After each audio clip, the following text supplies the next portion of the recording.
Nashik ग्रामीणच्या Sinnar police ठाण्यातील police अंमलदार नाकाबंदी करीत वाहनांची तपासणी करीत असताना सरदरवाडी रोड परिसरात एक विना नंबर मोटरसायकलची तपासणीच्या वेळी वाहन चालकाने उडवाउडवीची उत्तरे दिल्याने पोलीस अंमलदारांनी त्यास अधिक चौकशी कामे पोलीस ठाण्यात आणले असता सच बोलो पट्टा या जादुई पट्ट्याचा उपयोग केला असता मोटरसायकल स्वार चक्क सराईत मोटरसायकल चोरटा निघाला।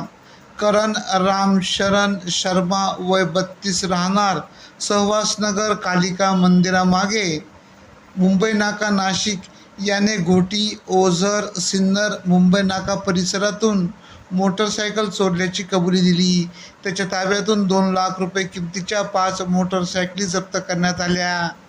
सिन्नर पोलिसांनी 5 गुन्हे उघडकीस आणले। सदरची कामगिरी वरिष्ठ पोलीस निरीक्षक हेमंत कुमार भामरे यांच्या मार्गदर्शनाखाली गुन्हे शोध पथकाचे पोलीस हवालदार समाधान बोराडे, नितीन डावकर, विनोद टिळे, कृष्णा कोकाटे, प्रशांत सहाने, अप्पासाहेब काकड यांनी केली।